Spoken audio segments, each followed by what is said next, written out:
Good evening, ladies and gentlemen. I am the Technical Critic, and it has been a wonderful 2-week break this Christmas. It's hard to believe that it's been a fortnight since the Legend of Korra series ended, and I haven't been idle. These last 2 weeks, despite the complete radio silence on my channel, I have been doing work. I've been going over the series with a very fine-tooth comb. I rewatched all of Season 3, went through my notes for the last 2 seasons, looked up everything I could manage to find on Season 2. I even went and did something I promised myself I never would do. I did the unthinkable. I rewatched Season 1 the exact same way I watched it the very first time I saw it. So I've been looking and looking and looking, gathering the information necessary to do the series finale. However, as I did so, I found I still had a lot of questions that needed answering. There were still a lot of themes we could talk about. And there was still so much about the series that I have not done. And so, to properly honor what the Legend of Korra has done, not just for myself, but for all the fans out there, I have decided, in order to put Korra to bed properly, I will do 12 days of Korra, where I will talk about everything I've seen, and the final 12th video I make will be the series finale review and the very final discussion. It allows us to explore everything we need to in absolute detail, iron out all the wrinkles, examine all the issues, and in this way gives Korra a proper send-off before we get into our next series. I do have one, and it's very interesting. I've looked at it. I think you guys will enjoy it. It's another American-made series with Asian themes. So, but I'm going to keep that a secret for now. So, that's what we're going to do, and this is episode 1. Let me begin with probably one of the most controversial topics that the Legend of Korra has ever presented forward. Yes, ladies and gentlemen, this is going to be the case for Korrasami. Now, everyone knows that I am a Korrasami fan. I am not a shipper, not by a long shot. I am a flyer. I go wherever on the internet, wherever I go, whenever someone asks, well, what TV show do you watch? I say, I watch The Legend of Korra, and you've got to watch it because of Korrasami. People give me really, really, really weird looks. But what can I say? I love the heck out of it, and it is an extremely interesting, poignant, well-developed relationship. However, recently, comments were made towards me that made me begin to question, is everything that I hold dear in terms of Korrasami actually true? So I decided, let me look back, and I will examine this series extremely carefully as possible, to try and determine what is the actual evidence for Korrasami. If you're wondering what caused me to do this, a friend of mine, one of my wisest friends, who also watches this show, when I asked her what she felt about the series finale, she said it felt weak, and when I asked her why, she said, Korra and Asami go on a friend's vacation. That's lame and boring. To which now don't crucify her. She's not one of us. She's not a super fan. She just watches the show and enjoys it. And she's also very intelligent. Don't go calling her an idiot or anything. But when she said that, I suddenly began to question. I saw it. Everyone here on the channel saw it. What didn't she see? So I went, and I've always advocated that the Korrasami begins in Season 3, and it builds from there as an extremely well thought out, methodical, slow relationship. It builds to a friendship, and then it goes to beyond a friendship, intimate, and then out in the open. However, I realized that Korrasami exists, simply put, by the collective will of the fan base. We who love Korra and we who love Asami and we who shipped Korrasami loved it so much, were so out there and vocal that we came together as a group and created within the show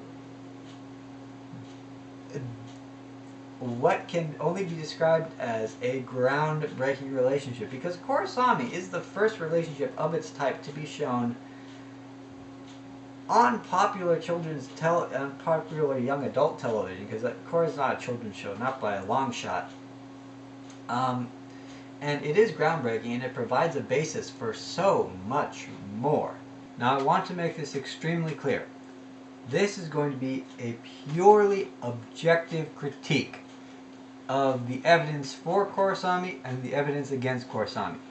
I am not turning traitor against my fan base, but at the same time, I am not out on a witch hunt. I am not here to find Korrasami fans and break their spirits. I'm not here to sink any of the other ships, okay? I'm not here to sink Makora. I'm not here to sink Bakora, despite the fact that that ship sank a very, very long time ago, and the survivors have been swimming ever since. I am simply here to analyze and look at the series and try to see if it does a proper job in presenting Korrasami's relationship, because we know it is canon. The authors have come out and said so. This critique is not meant to change any of the canon. It is simply meant to look at all of the information that we have been given over the Legend of Korra series and to see if it adds up to a relationship, a romantic relationship between Korra and between Asami. Let's begin with what can be considered the strongest evidence for Korrasami, the authorial intent of the Legend of Korra. Now, Legend of Korra is a creative work, so it does have authorial intent. Authorial intent is basically, for those of you who don't know, what the creator intends when they make a work of art. And the Legend of Korra can be argued to be a work of art. As a television show, we know that movies can be works of art, we know that paintings are works of art, we know that books can be works of art. TV shows, despite the fact that they do follow a formula, this particular one, and it does follow a formula to a point, it still creates a world. It creates characters within that world.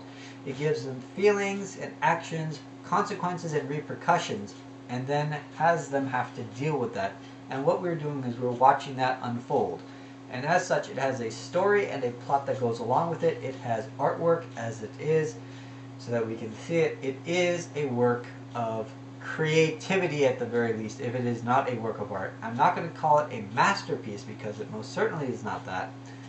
But it is a work of art, and as such, it does have authorial intent. It is something that was written, so it should have authorial intent. Therefore, what the authors intend is extremely important. Now, there are a lot of people out there who say that authorial intent is not important. John Green! However, I would contend that they're incorrect, because authorial intent takes not only what the writer is feeling, but the writer's thoughts, the state of mind the writer is in, the state of mind of the society in which the author is writing. And what this does is it lends context, clarity, and insight into what the author is trying to tell the viewing public. And while what the viewing public read into a work of art is very important, what they're able to pull out of it is very important, the author, the creator of the work, what they are trying to show is even more so. Now, that being said, Michael and Brian had to come out and give a statement, basically clarifying that Korra and Asami are in fact in a relationship with one another. Similar to how when the Harry Potter series finished, J.K. Rowling came out and she said that Dumbledore was in fact a homosexual, but it shouldn't affect how you see his character, and that's why you don't see it so much within the actual book series. If you look within the book series, There is no clear indication that Dumbledore is a homosexual. I challenge anyone to come up with a clear set definition that Dumbledore sticks to that also applies to what homosexuality is. It's not there. It simply is not there to be seen. It's not read by the viewer, therefore it cannot be said to be there. And this brings us to a very important point with the Legend of Korra. If you were to remove the statement that Michael and Brian say afterwards and put it to the side and simply look at what the Legend of Korra is as a television show, I hate to say it, but there is an extremely heavy ambiguity as to Korrasami being canon. The fact that it is canon is I want to preface this. Korrasami is canon. However, the show does not indicate it as being so. The fact of the matter is, Korrasami exists within the show by the collective will of the fan base. It's what the fan base is reading into the show. They are ascribing the relationship of Korra and Asami via what they see and building through intuition and inference, putting the pieces together in terms of Korra and Asami being romantically involved. Now, this is something that I noticed. This is something that a lot of people noticed. And this is something that a lot of people read into. But you know what? Simply because a lot of people read into something, that something is there, doesn't necessarily mean that that something is in fact there. And this is where Korra fails to properly push forward the idea of Korra and Asami. It leaves it ambiguous. And this is a problem, because if a message is not put forward clearly, it becomes lost in the ambiguity, and it might as well not be there. The fact that the writers had to come out and say it is a blessing and a curse to the Korrasami canon fan base. While it is canon, it's not clear canon. And this is a strike against the Korrasami evidence and relationship. All that being said, I'm not saying that the message is not there. It is done extremely subtly. I saw it, a great many other critics saw it, people who analyzed the show saw it, and there have been many very beautifully written articles carefully analyzing, especially on the series finale, analyzing the final scenes and the final settings and all of the different parts that went into bringing Korra and Asami together and showing that they are romantically involved. I myself have been studying film intensely for the last 20 years, and I've taken courses, so I know about setting up shots, staging, elevation, all these things that go together to give the silent exposition necessary to convey the message that the author is trying to tell you. The same goes for everyone else who's been writing those articles. They are either writers or artists, and they know about this, and they have, or at the very least, they've studied it in some way.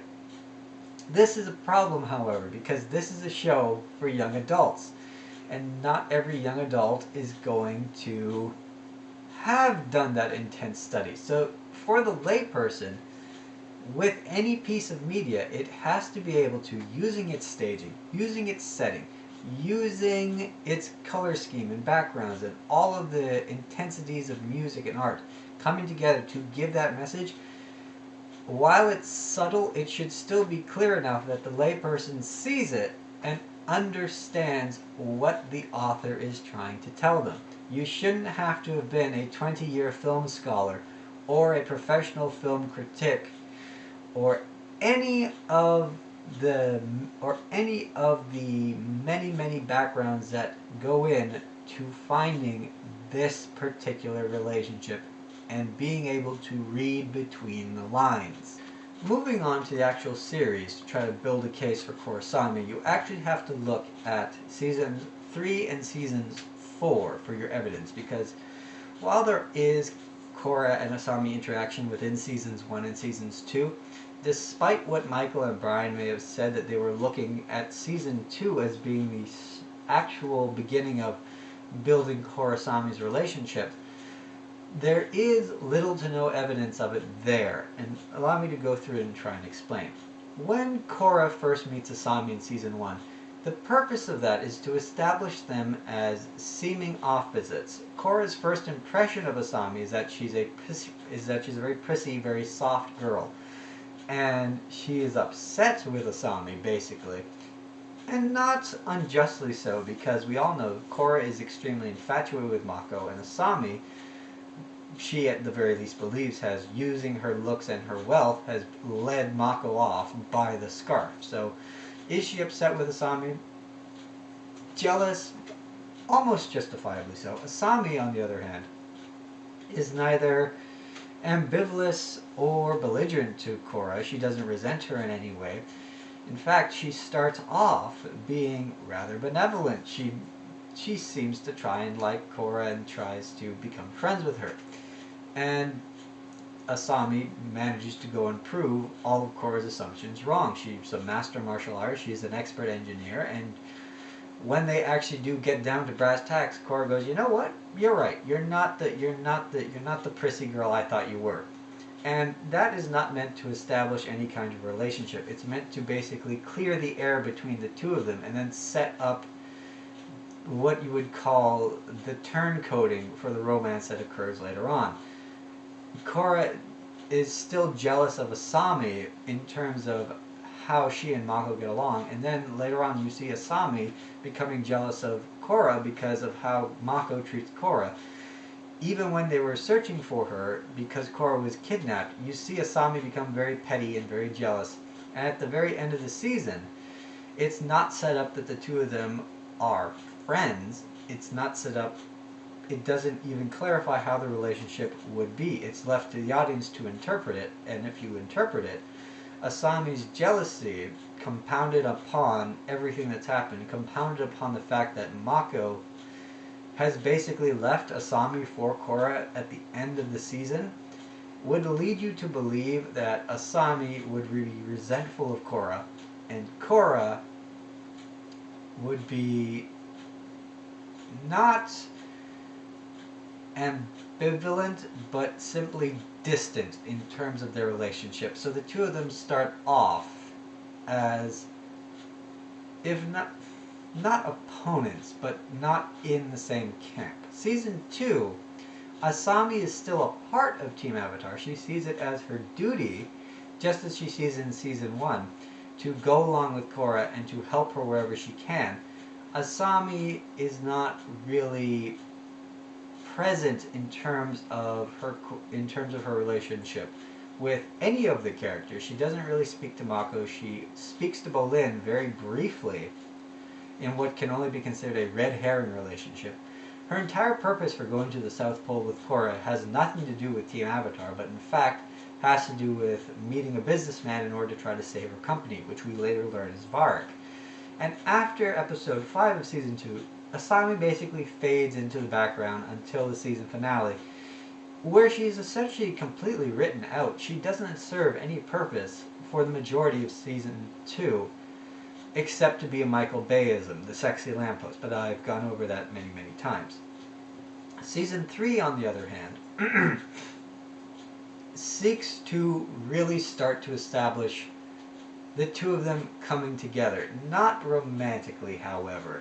I've many times referred to Korra and Asami coming together in season 3 as the beginning of the relationship. However, reviewing it once more for the series review, I have to say that looking at the main points at which Korra and Asami interact with each other, their relationship looks more like a blossoming friendship than it does romantic attachment. And I've talked about subtlety before, and while there are several very subtle signs throughout this season, mandated undoubtedly by the great sponge Nickelodeon, even so, it doesn't lend itself to being a romantic interest. When we look at the very first interaction that Korra and Asami have within season 3, you have Asami trying to be a comfort to Korra, and then Asami basically teaching Korra how to drive. Now, the entire driving scene, there are 4 great scenes within season 3 that lend themselves to the building of Korra and Asami's relationship. The driving scene is really meant to take everything that happened within the first 2 seasons and leave it within the first 2 seasons. You have Korra, you have Asami, and it's basically saying, okay, look, this is what happened. Let's, you and I both made several mistakes. Let's put that in the past and let's try and move forward from there. The fact that Asami and Korra are joking together with the fact that they both kiss Mako behind each other's backs is extremely funny, but I don't think it lends itself to romantic involvement. I mean, Asami playing a trick on Korra by pretending to act surprised and angry when Korra tells her about kissing Mako. It's a genuinely funny moment because it's not what you expect to hear. It's not what she expects to hear. But it's more of a friendship role than it is a actual romantic relationship. The next great scene that lends itself in basically in this series is when Korra and Asami have been captured. Asami then makes it her business to break herself free and then to free Korra. And what this really shows us is that she takes her protection and she takes her working with Korra extremely seriously and is willing to do whatever it takes to get the job done. Asami is a rock star in that episode, but again, nothing there really lends itself to anything other than friendship. And the reason I say this is because going through the episodes between those, from episode 2 onward, we have a lot of little moments between Korra and Asami, and I think the writers have slipped this in to really show that, okay, Korra is relying more and more and more and more on Asami to the point that we get to in Long Live the Queen, when Asami then has to break Korra out of prison. You have her fighting the bandits. You have the two of them sparring together, where Korra is venting her frustration to Asami, and Asami is basically there to be her friend.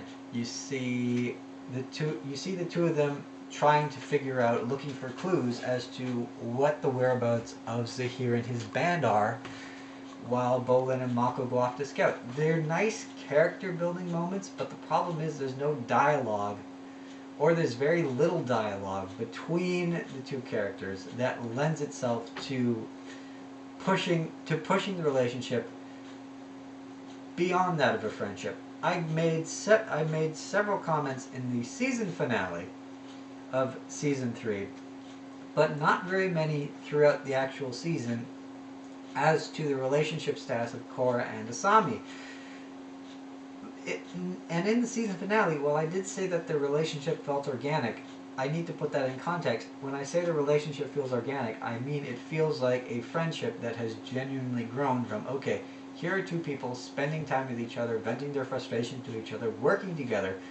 They've become what you would assume are close friends, and that's where we leave off at the end of season 3.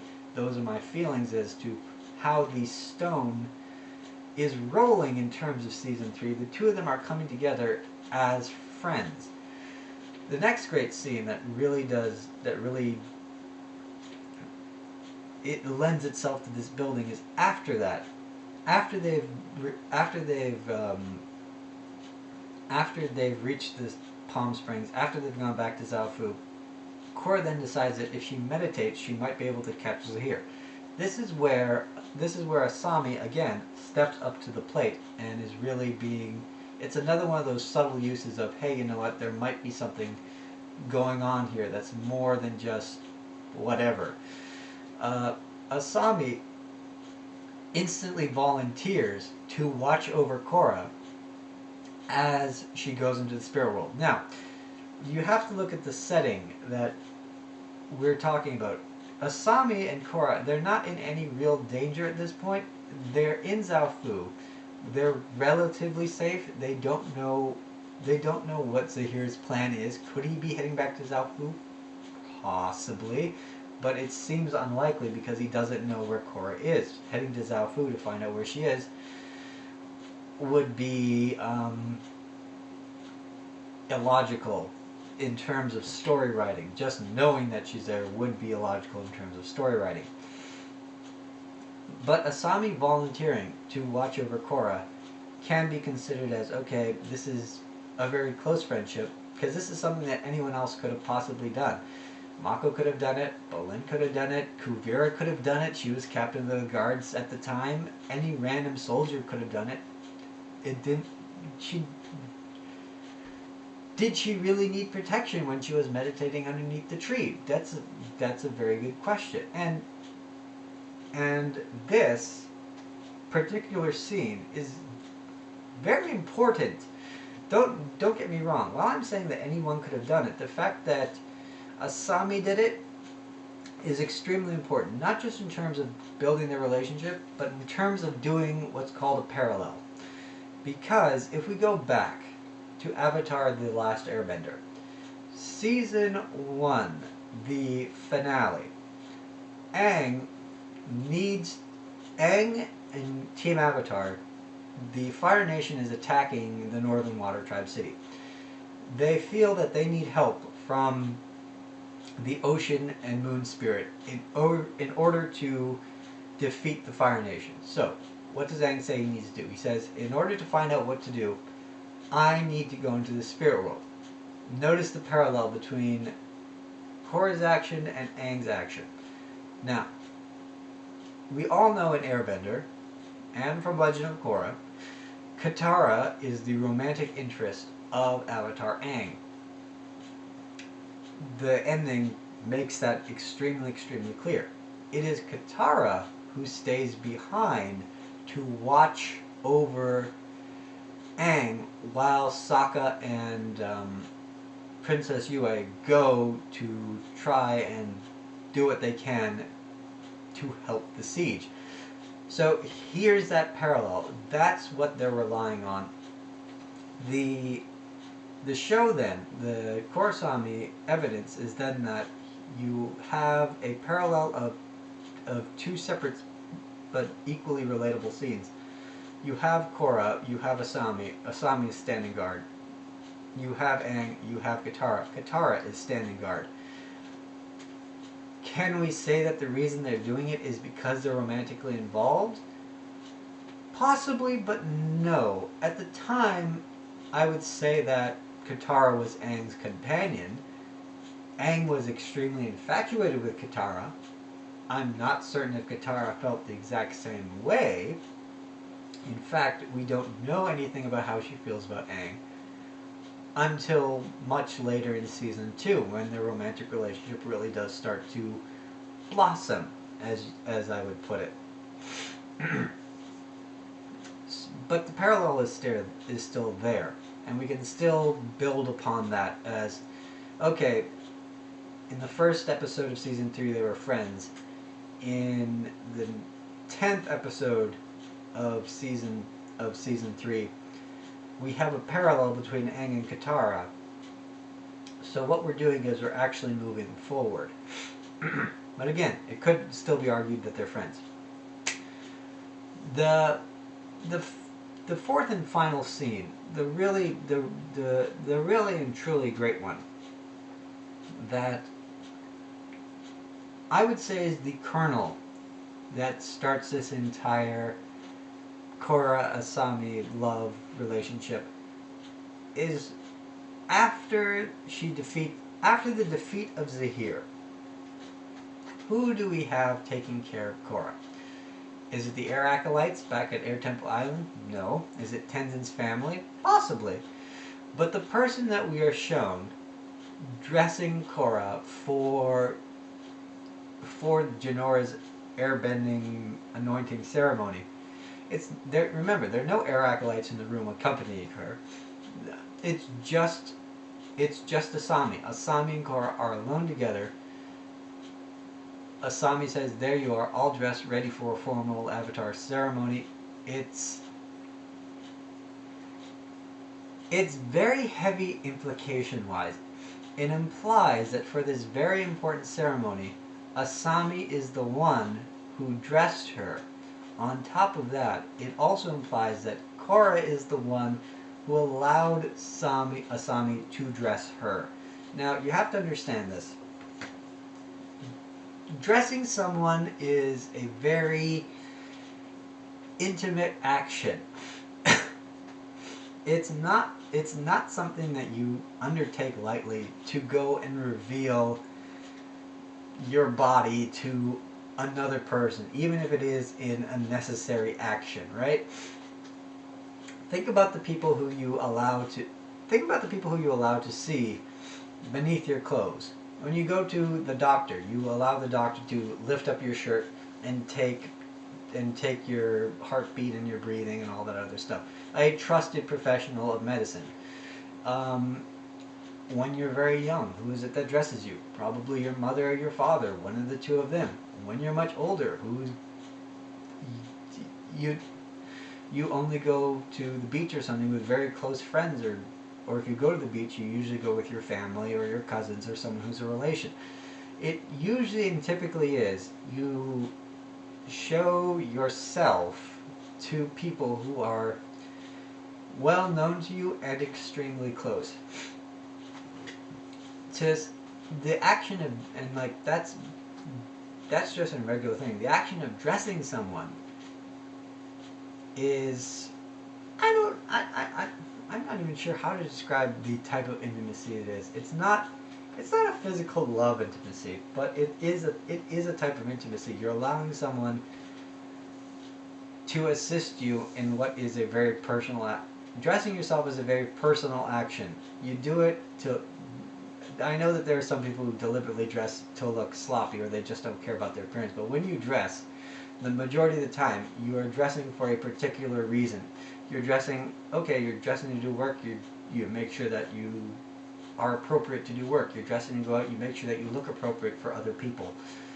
You're dressing to go this place or that place, you make sure your dress is appropriate.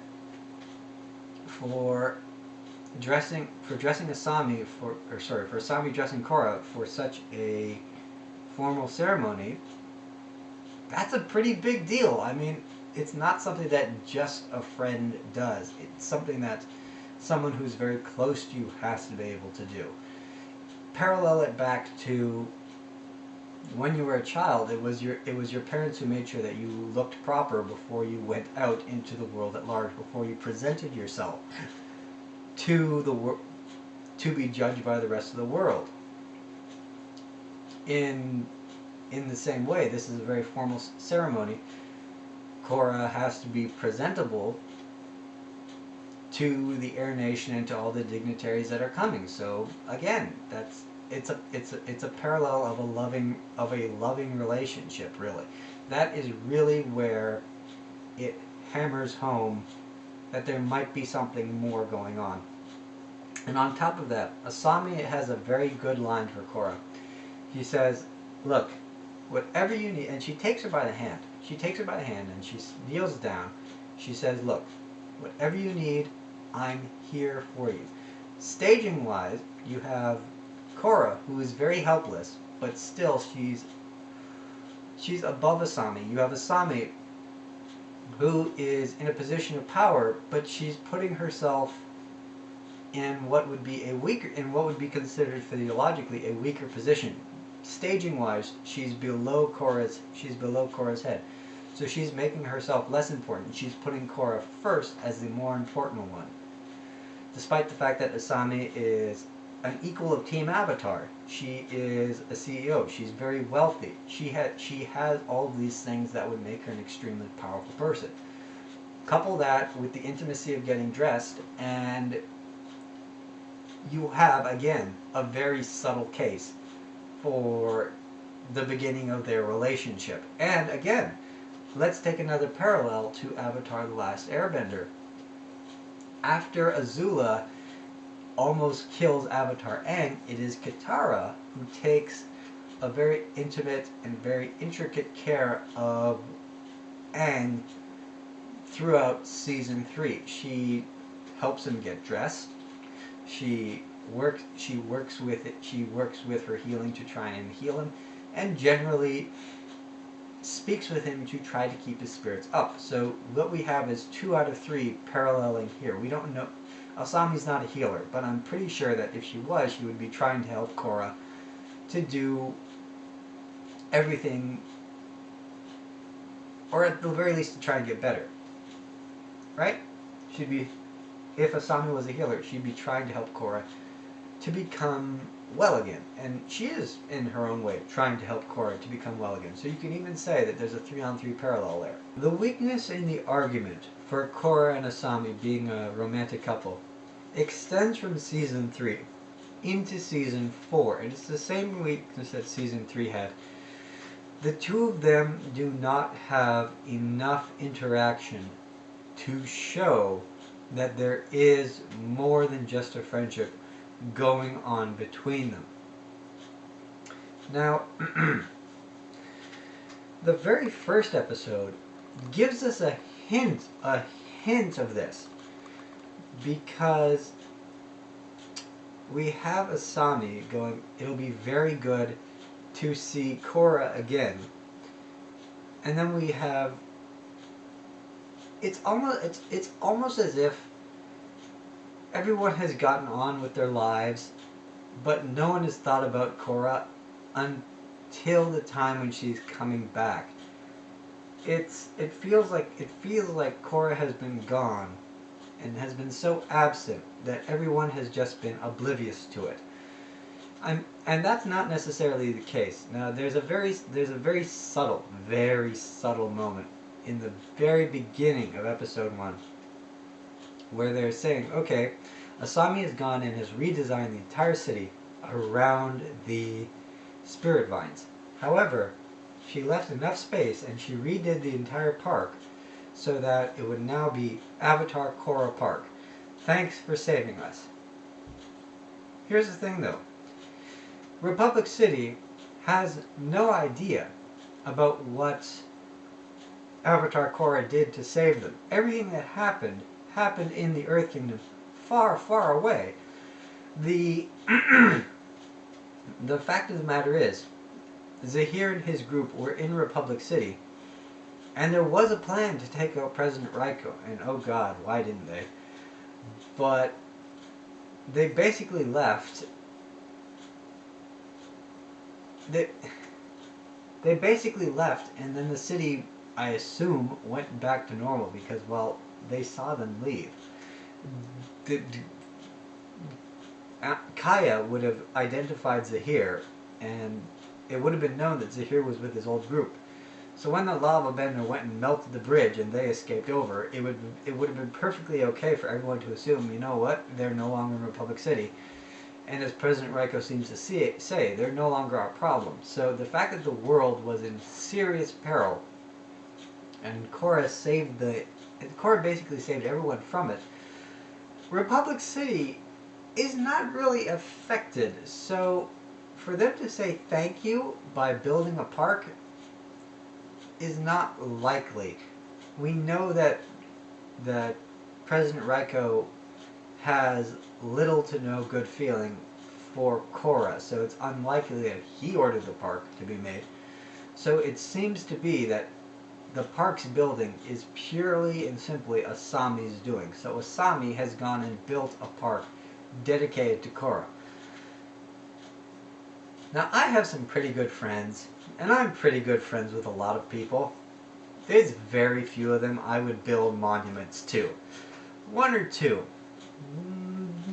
Not all of them. And the one or two I'm speaking about, I was romantically infatuated with. So there is a hint, a tiny, tiny hint,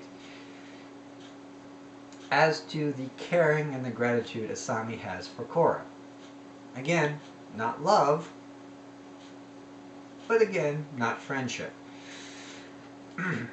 Episode 2, Korra Alone, again treats us to this hint. It shows us that Asami is willing to leave with Korra and go to the South Pole. Asami doesn't know for how long.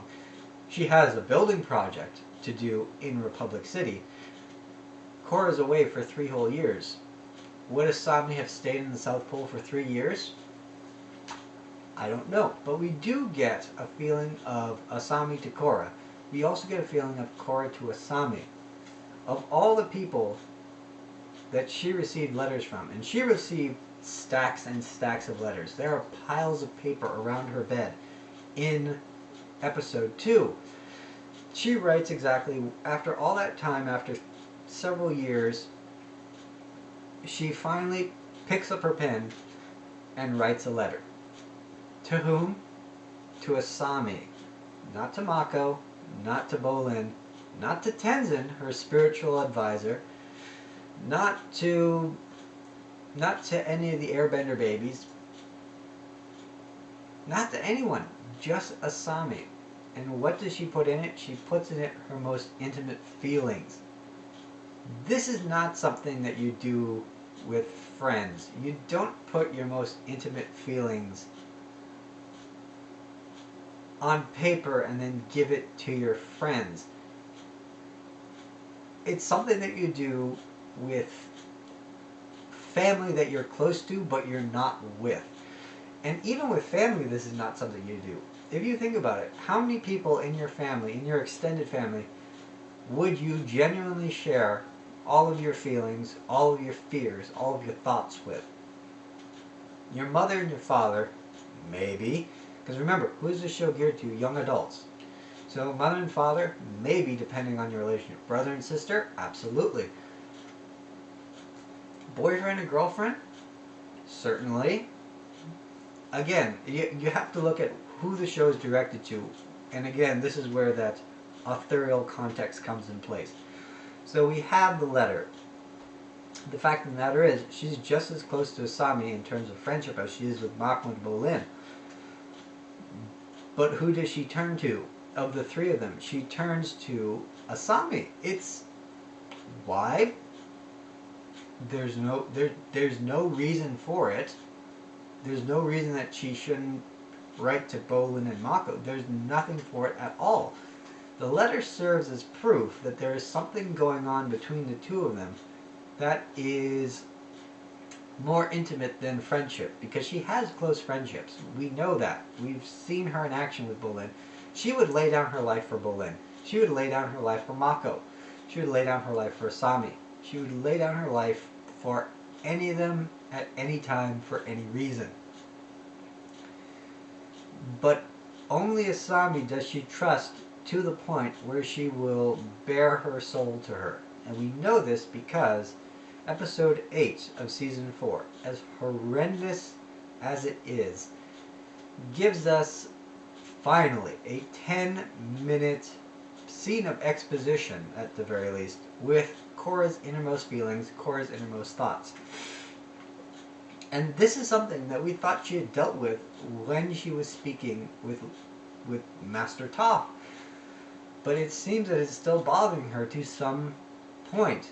And the fact that she brings it up to Asami and again discusses it, asking for advice, trying to find out what her place is in the universe with this one person. Again, that's more than any friendship. The fact that Tenzin hears everything and then walks into the conversation to then explain it.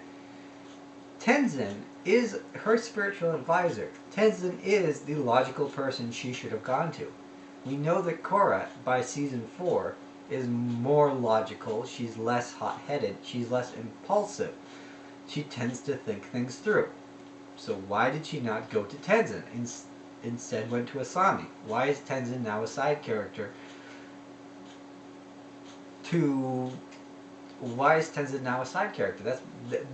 That is a question that is worth asking. The evidence is not in what's said, but is in what's done. You have to look at it that way.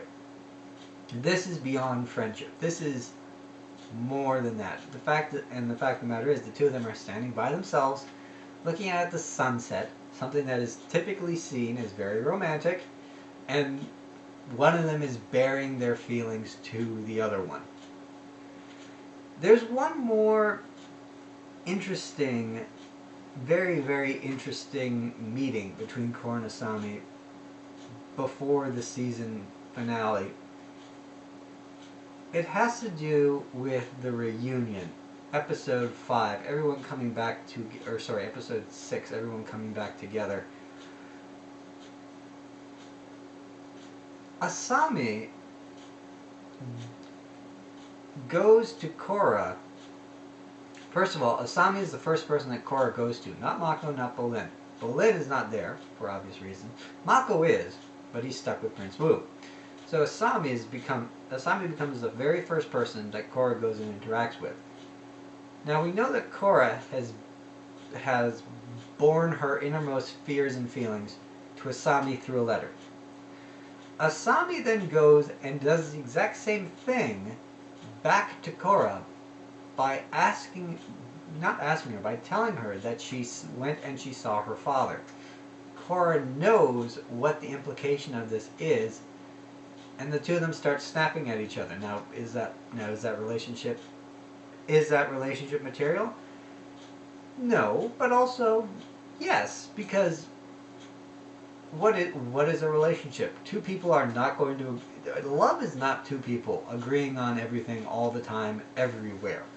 Not at all. It's two people who deeply care about trying to work through life's problems with one another. Asami and her father's relationship is a pretty big problem. The fact that Asami went to Korra with it shows that she feels a safeness and an intimacy with Korra that she feels with no one else. Again, remember, Asami is good friends with Tenzin. She has Mako at the very least there in the city. The two of them have dated. Why couldn't she go to any of these people and ask for advice about what to do about her father? Is she afraid of being judged in the exact same way that Korra seemed to do so? Yes, possibly. But if that is the case, then it seems that of the people that she would choose to judge her, Korra is the one that she prefers to judge her over Tenzin, who is extremely spiritual, over Mako, who has been very close and intimate in her life. Again, this is, like I said, again, this is evidence. This is evidence to the contrary of their friendship. There are things that you share with your friends. There are things that you share with only your close friends, and there are things that you share with only those people you love. The things that Korra and Asami are sharing with one another are things that you share either with people that you have been with for your entire life, like brothers and sisters, mothers and fathers, friends that you were in diapers with. These two were not in diapers with each other. Mind you that. These two were not in diapers with each other. They have, however, gone through a very traumatic experiences with one another.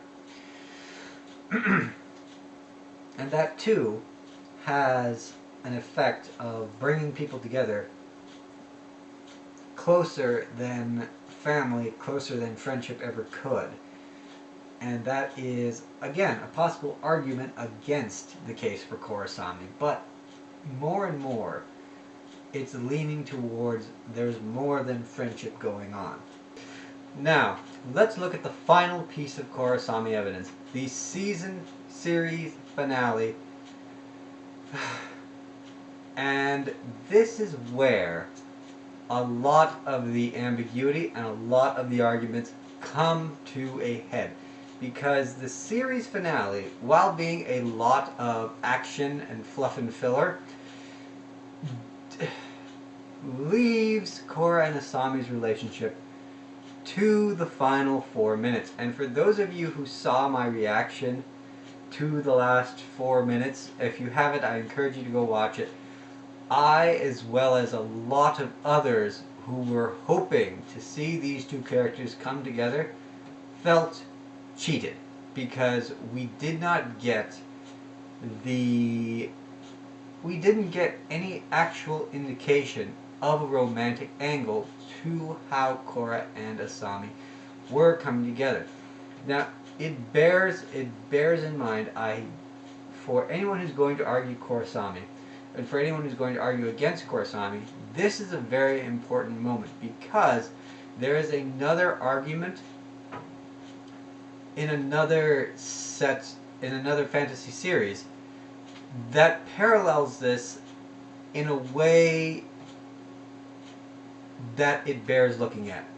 If you go to the Lord of the Rings, not the book series, but the movie, whenever you look at Sam and Frodo together, at Meriadoc and Peregrine, or Pippin together, you do get what a lot of people call the sense of homosexuality with one another.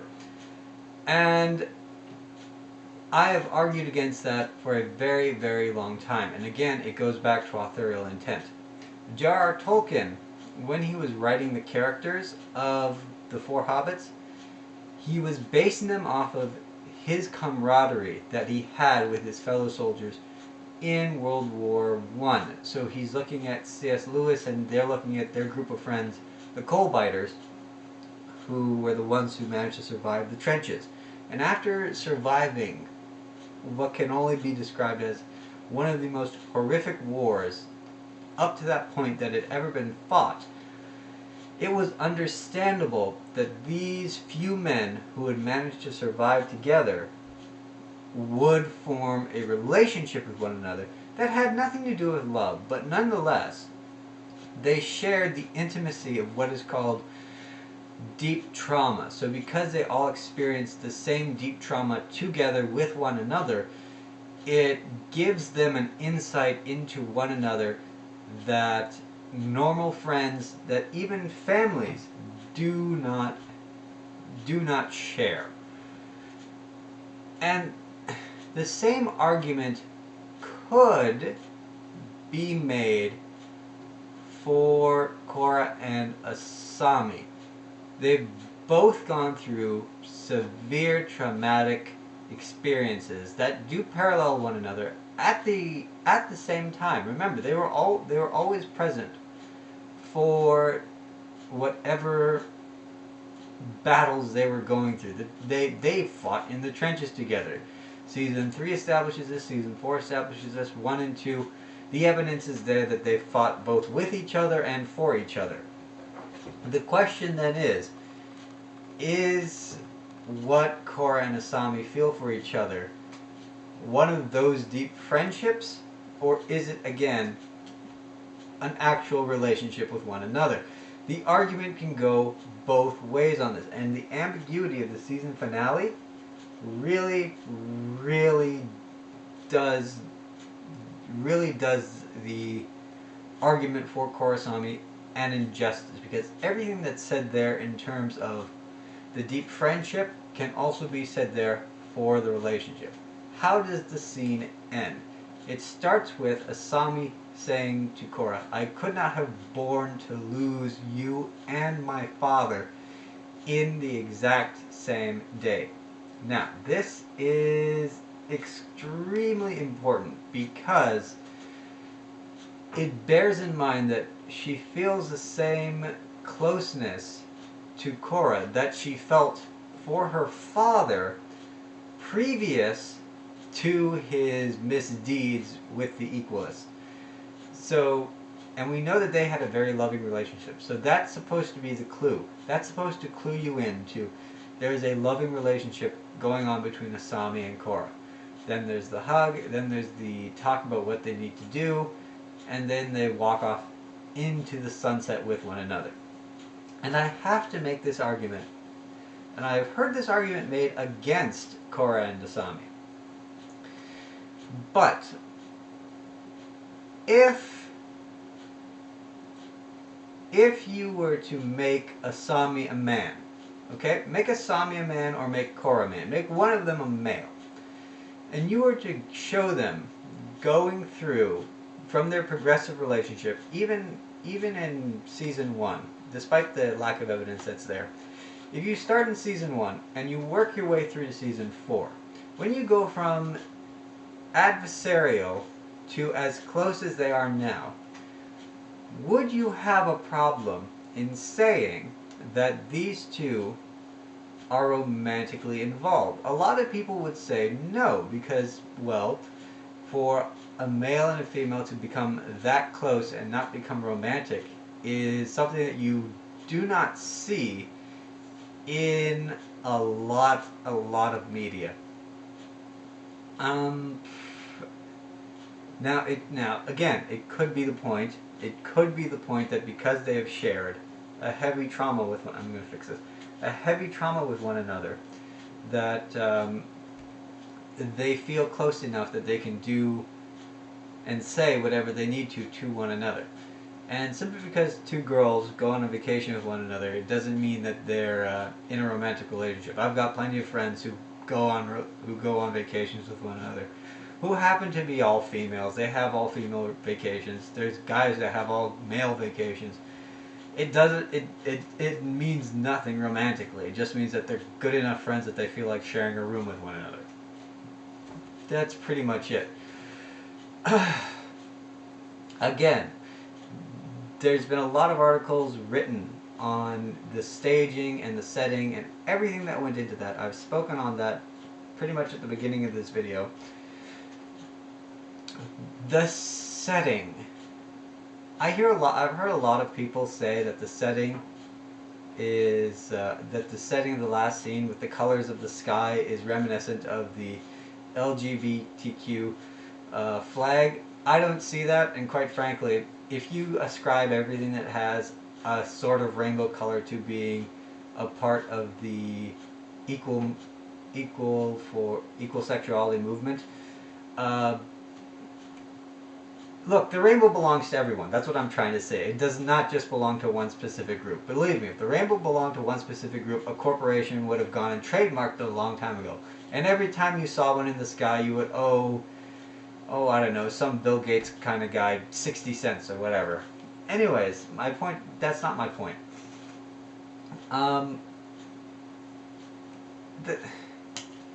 In terms of staging, having the two of them walk off holding into the sunset or into the spirit portal in this particular sense, holding hands and looking at each other, that final scene is very parallel to a lot of things that we've been shown in Avatar, especially when it comes to romance. You look at the very same episode, you have Kuvira and Baatar the Younger. They're facing each other before they hug and they talk about getting married. They're facing each other in the exact same way. Varric and Julie, when they're getting married, they're facing each other in the exact same way. If you go back to the season 3 finale with Enter the Void, you have Zahir and Pai Li. They're facing each other in the exact same manner. The argument could be made that the parallel that you see between Korra and Asami in that final shot is meant to convey, and it is meant to convey. That's what the writers have come out and said. They came out and they said, look at that last scene, look at how the two of them are parallel. It's supposed to parallel Katara and Aang in Airbender. It's supposed to parallel every other romantic relationship you've seen in Avatar: The Legend of Korra. If they were friends, would they be facing each other as they entered into the spirit world? Because remember, they're not walking just off to a place. What is the spirit world in The Legend of Korra? The spirit world is the equivalent of the afterlife. They are walking off into what can be considered paradise, because look at how the spirit world is constructed. You have a hell. You do have a hell. You have where you are essentially imprisoned forever. There's that spirit misty place, which can be considered to be a spiritual purgatory. If you are a truly good enough person, you can escape from that and you can enjoy what the rest of the spirit world has to offer. If you are not, you are trapped there for all eternity with your worst fears and anxieties. If that's not a definition of hell, I don't know what is.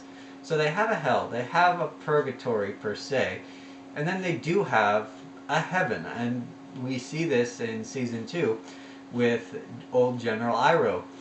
He has his tea house, he has all the spirits around him, he enjoys endless games of Pai Sho, and he is able to bring others to spiritual enlightenment. If that's not a definition of heaven, I don't know what is. So they do have the 3 stages. So they're not just walking off into a place; they're walking off into eternity. There's a lot of heavy-handed symbolism there. So again, the message becomes less subtle when you look at it through that light. It's unfortunate that the Korrasami relationship had to be constructed in a way that if you really, really look for it, you can find it. But at the same time, it's opaque enough that people that either do not want to see it in that light or are absolutely opposed to it, that if they argue and they pick and they give it enough effort, they can turn a blind eye to what they are seeing. It's unfortunate that that's the society we live in. But again, I do think, and this is for anyone who said that the ending to The Legend of Korra feels a little bit gimmicky, and when I say anyone, I do mean anyone. That includes you, Doug Walker, the nostalgia critic. It's not the writers coming out and saying that Korra and Asami are now in a romantic relationship is not a gimmick. It's been built up for quite a while, and to be quite frank, it is one of the most natural progressions of a relationship I've seen any of the Avatar shows do so far. Because in terms of romance, a slow build has never actually been attempted in any of the Avatar series. The very first episode of Airbender, Aang is infatuated with Katara. Katara has no feeling whatsoever for Aang, but as the series progresses, she eventually comes around to him. But Aang is never wavering in his love and infatuation with Katara. So again, it's that innocent love, that puppy love, that love at first sight. Throughout this series, we've seen that love subverted so many times and turn out to be a bad thing, that seeing it form the way it does, a natural relationship that progresses from here to people who know each other, to here to people that are acquaintances, to here to people that are now friends, to people who then develop a deep enough friendship that they feel comfortable enough to fall in love. They have that trust. They have that intimacy that when they do come together as people, it turns out to be a truer love than anyone could ever have for someone who has looks or good personality. That is the essence of what we see in terms of Korrasami. And it's different, I will grant you. It is very different from anything we've ever seen in terms of an Avatar series. It is a groundbreaking and very bold move for these writers to make, especially on a network like Nickelodeon. It's a very bold move for Nickelodeon to make, and I find it to be extremely progressive, and I applaud them for that. The only problem is that they didn't take it far enough. However, it does provide a basis for which other shows might be bolder. Remember, things don't change suddenly in a revolutionary fashion. Not at all. They evolve and they change by tiny, tiny degrees until 10 years later, when you look at something, you say, oh, you know what? We started here. Here's where we are now. look at how they're completely 180'd, and then you can track the progression of change. This is one of those steps, one of those noticeable steps in that progression of change, and I applaud it, and I hope we see more of it. Now, final score. Is there an argument for Korrasami?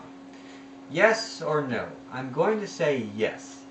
Not just because I'm a Korrasami fan, but let's look at the evidence. It's subtle, to be sure. It is exquisitely subtle. And it's unfortunate that it has to be so subtle that someone like myself or other critics are the only ones who see it, and we have to do an hour-long argument to find and comb out all of the evidence. Is it unfortunate that the majority of that evidence can be stacked in the no pile? They are only very good friends? Yes, I think it is. But I also believe that when you look at the time we live in and where we have to get to before this becomes an acceptable thing, I think that this is a very bold move. I think it's a very logical move, and I do think that the implication is there, the subjectivity is there, and on top of that, let's face it, the writers came out and basically said, yes, Korrasami is the thing. So, final verdict, Korrasami is canon. There is an argument for it, not only because the writer said it, but also within the show. So this has been my technical critique. Day 1 of 12 Days of Korra, all done. So, I will see you tomorrow in the review.